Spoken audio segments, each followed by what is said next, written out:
Digital Assam 2.0 channel পৰা নতুন ভিডিঅলৈ আপোনালোক সকলোকে পুনৰবাৰ স্বাগতম জনাইছো। পিএম কিষাণ সন্মান নিধি আঁচনিখনৰ যেটো 19 নম্বৰ কিস্তি পইচা এই পইচাটোক লৈ বহুত কিটা ডেট আহি আছিল যে পইচা 18 জানুৱাৰীত দিব, মাজতে ওলালে যে পইচাটো 31 জানুৱাৰীত দিব। গতিকে ফাইনালি পিএম কিষাণ সন্মান নিধি আঁচনিখনৰ যেটো 19 নম্বৰ কিস্তি 2000 টকা পইচা এই পইচাটো কেতিয়ালৈকে দিয়া হ'ব ইয়াৰ ওপৰত অফিচিয়েল ডেট আহি গ'ল। গতিকে তাৰ বিষয়ে আপোনালোকে আজি ভিডিঅ'টো সবিশেষ জানিব পাৰিব। লগতে পিএম কিষাণ সন্মান নিধি আঁচনিখনত এবাৰ কোন সকল লোকে কিস্তি লাভ নকৰিব আৰু কোন সকল লোকে 4000 পৰা 10000 টকা পৰ্যন্ত এবাৰ লাভ কৰিব হেতু বিষয়ে আপোনালোকে এই ভিডিঅ'টোত জানিব পাৰিব। কলিৰ কথা আপোনালোকে এই ভিডিঅ'টোত A to Z ডিটেইলছত জানিব পাৰিব। গতিকে ভিডিঅ'টো সম্পূৰ্ণভাৱে প্ৰথমৰ পৰা শেষলৈকে চাব। এতিয়ালৈকে আপুনি ভিডিঅ'টোত যদি লাইক এটা কৰা নাই ফটাফট ভিডিঅ'টোত লাইক এটা কৰি দিয়ক। চেনেলটোলৈ যদি প্ৰথম আহিছিলে আজি সাবস্ক্ৰাইব কৰি লওক এনেকুৱা ধৰণৰ ইনফৰমেটিভ ভিডিঅ' ৰেগুলাৰ চাবৰ কাৰণে। আহক এতিয়া ভিডিঅ'টো আৰম্ভ কৰোঁ। এতিয়া প্ৰথমে আপোনালোকক কৈ লওঁ যে পিএম কিষাণ আঁচনিখনৰ এবাৰ কোন সকল লোকে পইচা লাভ নকৰিব। যিসকলে পিএম কিষাণ আঁচনি EKYC লেণ্ড সিডিং আৰু আধাৰ আৰু বেংক একাউণ্ট লিংক কৰা নাই তেওঁলোকে পিএম কিষাণ আঁচনি পইচা লাভ নকৰে।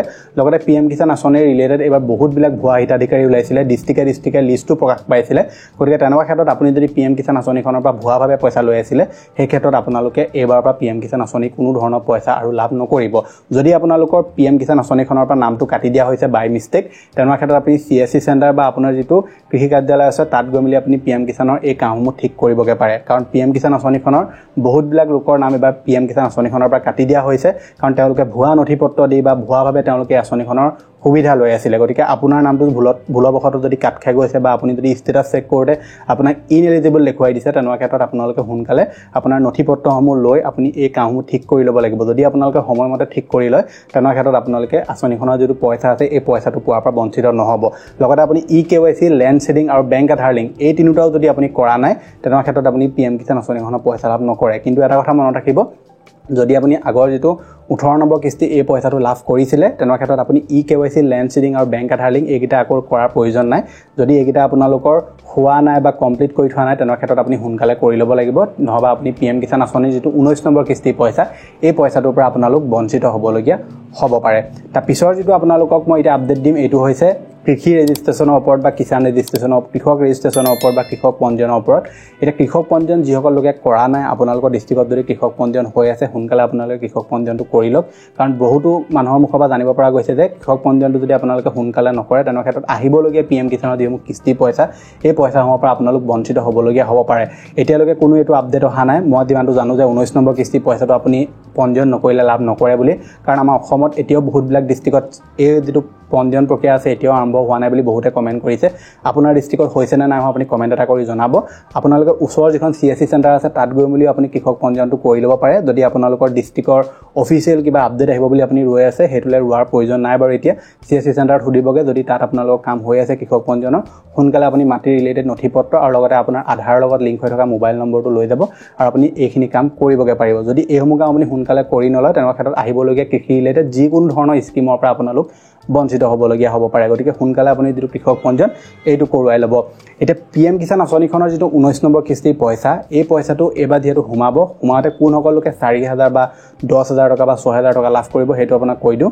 যিসকলে 18 নম্বৰ কিস্তি লাভ কৰা নাছিলে বা 17 নম্বৰ কিস্তি লাভ কৰা নাছিলে বা 3-4টা কিস্তি তেওঁলোকে একেলগে লাভ কৰা নাই তেওঁলোকক চৰকাৰে কৈছে যে এইসমূহ কাম যিসমূহ কামৰ কাৰণে তেওঁলোকে ধৰি লওক আঁচনিখনৰ পইচাটো লাভ কৰা নাছিলে সেই কামসমূহ যদি তেওঁলোকে ঠিক কৰি লয় তেনে ক্ষেত্ৰত 19 নম্বৰ যিটো কিস্তি পইচা এই পইচাটো তেওঁলোকে একেলগতে আটাইকেইটা কিস্তি পইচা লাভ কৰিব। মানে ধৰি লওক তেওঁলোকে 3-4টা কিস্তি বোলে আগত পোৱা নাছিলে সেই কিস্তি পইচাও তেওঁলোকে একেলগতে লাভ কৰিব। কিন্তু সেইসমূহ লাভ কৰিবৰ কাৰণে আপোনালোকে সোনকালে আপোনাৰ যিসমূহ কাম খেলি মেলি হৈ আছে সেই কামসমূহ যদি আপুনি কৰি লয় তেতিয়াহে আপুনি এই যিটো পইচা এই পইচাটো লাভ কৰিব, বা আপোনালোকে 19 নম্বৰ যিটো কিস্তি পইচা সেইটো আপোনালোকে লাভ নকৰিব। আগবঢ়া আপোনালোকৰ যিটো পিএম কিষাণৰ 19 নম্বৰ কিস্তি পইচা এই পইচাটো কেতিয়া দিব, যিহেতু ইয়াক লৈ বহুত ডেট আহি আছিলে। মাজতে 18 তাৰিখে পইচা দিব বুলি বহুতবিলাক পৰ্টেলত ওলাই গ'ল, তাৰ পৰা 31 তাৰিখে পইচা দিব বুলি ওলালে, মাজতে 26 জানুৱাৰীত পইচা দিব বুলি ওলালে। কিন্তু এতিয়া যিটো অফিচিয়েল ডেট আহিছে এইটো হৈছে 24 ফেব্ৰুৱাৰী। 24 ফেব্ৰুৱাৰী তাৰিখে প্ৰধানমন্ত্ৰী নৰেন্দ্ৰ মোদী ডাঙৰীয়াই এই যিটো পইচা আছে এই পইচাটো মুকলি কৰিব বুলি কৈছে আমাৰ কেন্দ্ৰীয় কৃষি মন্ত্ৰীয়ে। গতিকে আপোনালোকে 24 ফেব্ৰুৱাৰী আগতে আপোনাৰ পিএম কিষাণৰ ৰিলেটেড সকলোবিলাক কাম যদি আপুনি ঠিক কৰি নলয় তেনে ক্ষেত্ৰত কিন্তু আপুনি যেটো 19 নম্বৰ কিস্তি পইচা এই পইচাটোৰ পৰা আপুনি বঞ্চিত হ'বলগীয়া হ'ব। যদি আপোনালোকে ষ্টেটাছটো চেক কৰিব নাজানে সোনকালে আপুনি ষ্টেটাছটো চেক কৰোৱাই লওক CSCত গৈ মেলি। যদি আপোনাৰ তাত কিবা প্ৰব্লেম হৈ আছে সেই প্ৰব্লেমসমূহ আপুনি ঠিক কৰি ল'ব লাগিব। যদি আপোনালোকে ঠিক নকৰে ষ্টেটাছটো যদি আপুনি চেক কৰি নলয় যে আপোনাৰ ঠিক হৈ আছে নে নাই হোৱা তেনে ক্ষেত্ৰত কিন্তু আপুনি আঁচনিখনৰ পৰা বঞ্চিত হ'ব লাগিব যদি আপোনাৰ ষ্টেটাছত কিবা খেলি মেলি আছে।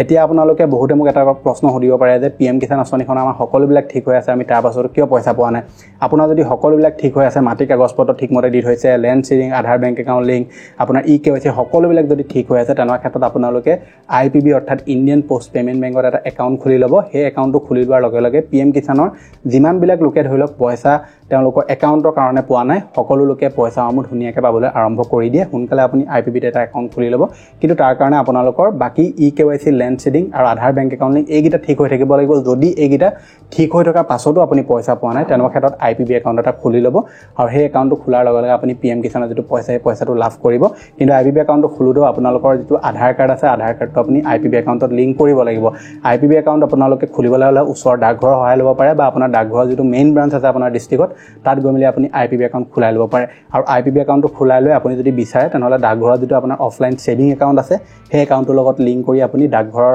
যিটো পইচা সেই পইচাটো আপুনি অনলাইনতো লেনাদেনা কৰিব পাৰিব যদি আপুনি ইমানখিনি কৰিব নিবিচাৰে সিম্পলি আপুনি IPB একাউণ্ট এটা খুলি আধাৰ কাৰ্ডটো লিংক কৰি দিব আৰু বাকিখিনি আপুনি প্ৰচেছ CSC বা আপোনাৰ কৃষি কাৰ্যালয়ত গৈ মেলি যদি কৰি লগে আপুনি PM কিষাণৰ যিটো পইচা আছে এই পইচাটো লাভ কৰিব গতিকে এইকেইটা আছিলে যে আপোনালোকক দিবলগীয়া ইনফৰমেশ্যন আশা কৰিছোঁ আপোনালোকে ভিডিঅ'টো চাই ভাল পালে যদি ভাল পালে ভিডিঅ'টো লাইক কৰিব আজি চেনেলটো যদি প্ৰথম আহিছিলে ছাবস্ক্ৰাইব কৰি ল'ব এনেকুৱা ধৰণৰ ইনফৰমেটিভ ভিডিঅ' ৰেগুলাৰ চাই থাকিবৰ কাৰণে লগ পাম এটা নতুন ভিডিঅ'ত আজিলৈ ধন্যবাদ